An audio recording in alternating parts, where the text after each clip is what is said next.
नमस्कार दोस्तों, मैं चंद्रमोहन शिपा आपके अपने YouTube चैनल करे विला में आपका स्वागत करता हूं।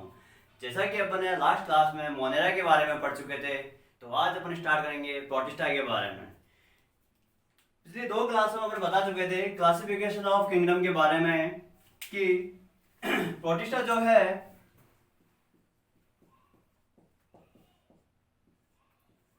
प्रोटिस्टा न तो कोई जंतु है और न ही कोई पादप, तो फिर क्या है ये एक कोशिकीय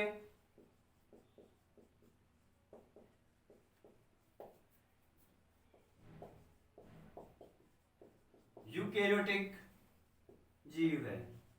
सॉरी, अब आपके मन में ख्याल होगा यूकेरियोटिक क्या है। तो जो भी स्टूडेंट डायरेक्ट ये वीडियो देख रहे हो उनसे मेरी सलाह है कि आप पहले पीछे की वीडियो देखिए, तो आपको समझ में आ जाएगा कि यूकेरियोटिक क्या है, क्योंकि पिछली दो क्लासों में मैंने ये यूकेरियोटिक के बारे में बता चुका हूँ। फिर भी मैं आपको दोबारा बता देता हूँ कि यूकेरियोटिक यानी वे जीव जिनकी कोशिकाओं में केंद्रक उपस्थित होता है उन्हें क्या कहते हैं, यूकेरियोटिक। और दूसरा था प्रोकैरियोटिक यानी वे जीव जिनकी कोशिकाओं में केंद्रक उपस्थित नहीं होता है। तो आपको आइडिया लग गया होगा कि जब प्रोटिस्टा एक कोशिकीय यूकेरियोटिक है यानी इनके अंदर केंद्रक मौजूद है, यदि केंद्रक मौजूद है तो मुझे इतना सा बताइए, तो केंद्रक के अंदर क्या क्या होगा? हरित लवक होगा, दूसरा माइटोकॉन्ड्रिया भी होगा,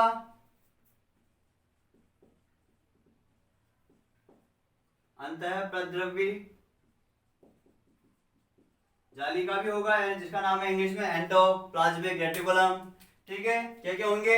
हरित लवक, अंतःप्रद्रव्य जालिका और माइटोकॉन्ड्रिया। नेक्स्ट अपन बात करें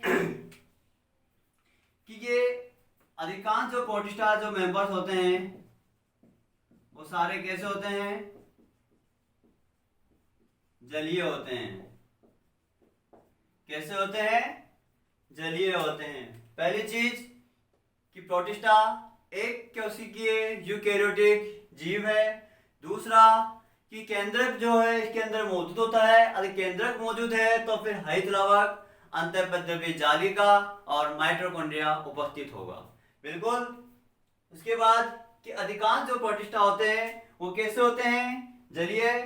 ठीक है।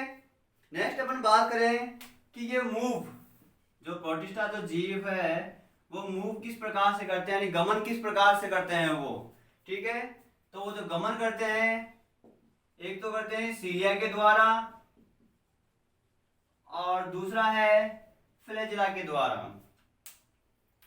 ठीक है, एक है सीलिया और दूसरा है फ्लैजिला। यहां तक क्लियर हो जाना चाहिए सभी का।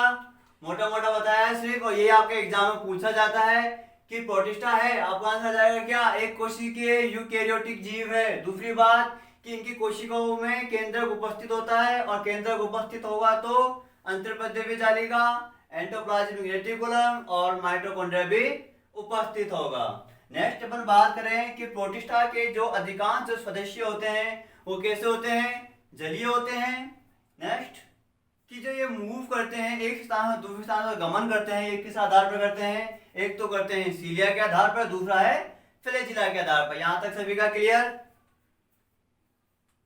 नेक्स्ट अपन इनकी बात करते हैं इनके एग्जांपल्स के बारे में कि प्रोटिस्टा में किन किन को रखा गया है। जैसे एग्जांपल्स पढ़ लेते हैं। पहला है क्राइसोफाइटा,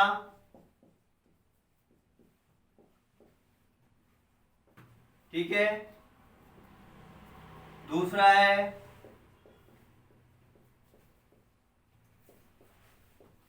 यूग्लिनॉइड,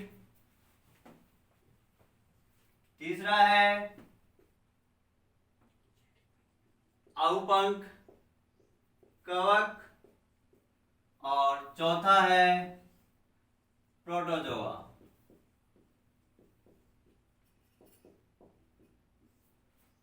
इसके एग्जांपल कौन से हैं? क्राइसोफाइटा, यूक्रेनॉइड, औपंख कवक और प्रोटोजोआ। बात करते हैं सबसे पहला जो एग्जांपल है क्राइसोफाइटा। ठीक है, तो क्राइसोफाइटा के बारे में पढ़ते हैं अपन। क्राइसोफाइटा के अंतर्गत सुनहरे शैवाल, एक तो सुनहरे शैवाल और दूसरा डाइटम, यानी सीधे सीधे शब्दों में कह सकते हैं कि क्राइसोफाइटा के अंतर्गत किन जीवों को रखा गया है, सुनहरे शैवाल और डाइटम। कई बार सुनहरे शैवाल ना देकर एग्जाम में आपसे ये पूछ लिया जाता है डेस्मिड। क्या पूछा जाएगा? डेस्मिड। तो आपको हर तरीके से प्रिपेयर रहना है कि एग्जाम में किस भी तरीके से आपसे पूछ लिया जाए, आपको पता होना चाहिए। क्लियर है?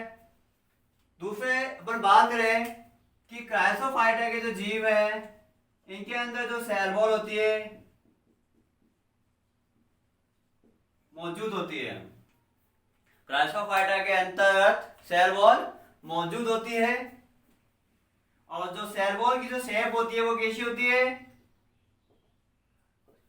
संदूक के समान। अब संदूक सभी ने देखा होगा, बॉक्स, इंग्लिश में बॉक्स ही बोलते हैं।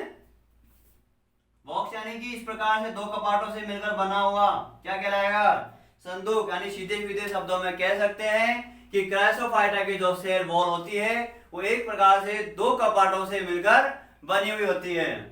ठीक है, नेक्स्ट अपन बात करते हैं इनके दूसरा पॉइंट जो है यूग्लिनॉइड। कौन सा? यूग्लिनॉइड। तो यूग्लिनॉइड के बारे में पढ़े हैं। यूग्लिनॉइड में सेल वॉल एब्सेंट होती है। यूग्लिनॉइड में सेल वॉल एब्सेंट होती है। जब सेल वॉल एब्सेंट है तो फिर इसके स्थान पर कुछ ना कुछ तो पाया जाएगा, कोई लेयर तो होगी जो इसको कवर करे। तो इस सेल वॉल के स्थान पर क्या पाया जाता है? पेलिकल। और ये पेलिकल क्या है? एक लचीला पदार्थ जो इसको लचीला बनाए रखता है। ठीक है, आपको इतना याद रखना है कि यूग्लिनॉइड में सेल वॉल एब्सेंट होती है और सेल वॉल की जगह पेलिकल स्थित होता है और पेलिकल एक प्रकार से उसको लचीला बनाए रखता है। ठीक है, इसके एग्जांपल्स की मैं बात करूं कि यूग्लिनॉइड में जो एग्जांपल्स होगा तो नाम से पता चल रहा होगा यूग्लिना। क्या है? यूग्लिना। नेक्स्ट अपन बात करते हैं, तीसरा है अपन का अवपंक कवक। कौन सा है? अवपंक कवक। मैं रफ कर दूं एक बार।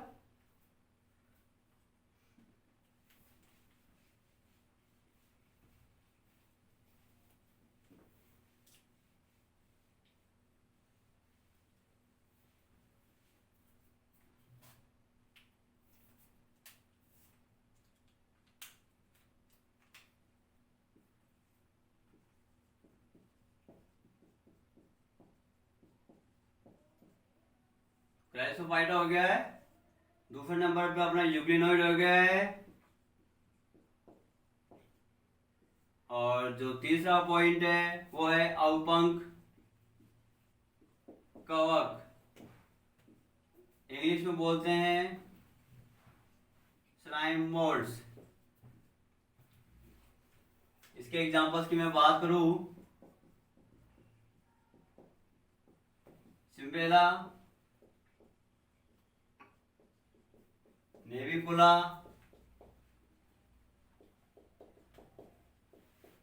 और पिन्नुलेरिया। यूग्लिनॉइड का जो एग्जांपल्स है उसका नाम है यूग्लिना। ठीक है, जो थर्ड पॉइंट था अवपंक कवक। जैसे कि नाम में दिख रहा है कवक, तो आपको ये नहीं समझना है कि ये कवक ही है, एक्चुअली में ये एक प्रोटिस्टा ही है। कवक का अपन नेक्स्ट क्लास में पढ़ेंगे कि कवक होते क्या हैं। ठीक है, फिलहाल के लिए आप इतना पढ़ लीजिए, इसका नाम क्या है? अवपंक कवक। तो आपसे कंफ्यूज नहीं होना है कि इसमें तो कवक आ रहा है तो ये कवक हो गया है। ठीक है, ये एक्चुअली क्या है? प्रोटिस्टा है। ठीक है, और जो चौथा पॉइंट था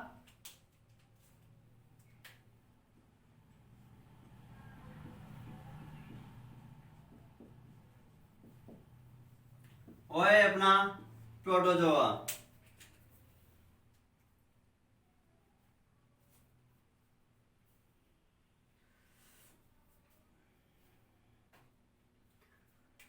बात करते हैं अवपंक कवक की। तो अवपंक कवक क्या होते हैं?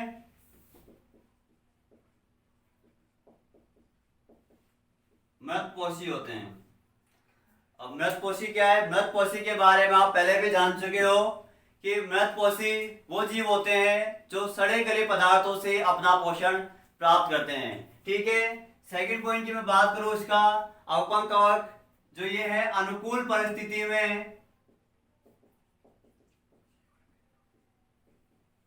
अनुकूल परिस्थिति में क्या बनाते हैं? प्लाज्मोडियम।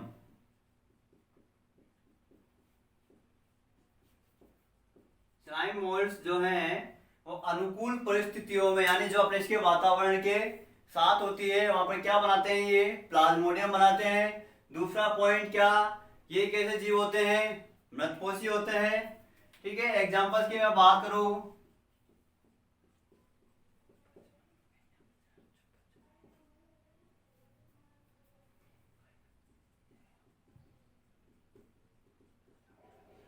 डिक्टियो स्टेलिसिस इसका एग्जांपल है। ठीक है। नाम थोड़ा अटपटा लगेगा बट आपको याद रखना ही होगा। ओके। नेक्स्ट अपन बात करें प्रोटोजोआ के बारे में। Last point. तो प्रोटोजोआ के बारे में बात करते हैं। प्रोटोजोआ कैसे होते हैं? परपोषी होते हैं। प्रोटोजोआ जो जीव है वो कैसे होते हैं? परपोषी होते हैं। अब परपोषी क्या है? तो परपोषी के बारे में पढ़ लीजिए एक बार। यानी वे जीव जो दूसरों के पोषण पर निर्भर हैं, और जबकि मृतपोषी थे क्या थे? जो सड़े गले पदार्थों पर अपना पोषण प्राप्त करते हैं। और जबकि परपोषी क्या है? जो दूसरों के भोजन पर अधिकार जमाते हैं। यानी कोई भी, जैसे मान लीजिए कोई भी जीव है, जैसे आपने कुछ भी भोजन लिया, वो आपके भोजन को नहीं पचने देते और आप खुद ही खा जाते हैं, वो क्या कहलाते हैं? परपोषी कहलाते हैं। ठीक है। इसके अंदर मैं बात करूं एग्जांपल्स की, तो एग्जांपल्स इसमें आते हैं अमीबा और पैरामीशियम। कौन से एग्जांपल्स आते हैं? Amoeba, paramecium. नेक्स्ट अपन बात करें एक और, तो उसका नाम है ट्रिप्नोसोमा। क्या नाम है? ट्रिप्नोसोमा।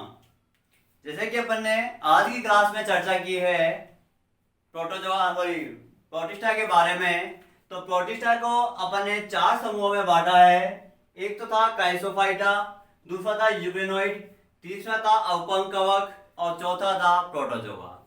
ठीक है। सभी के बारे में पढ़ चुके हैं।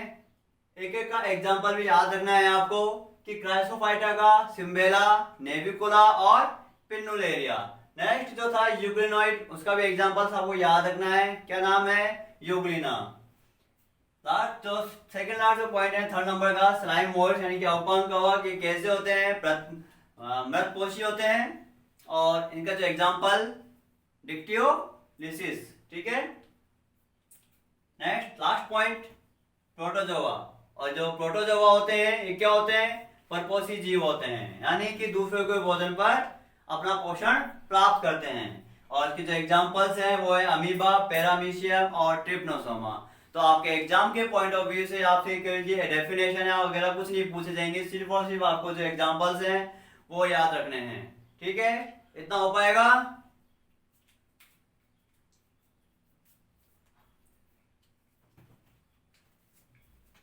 कितना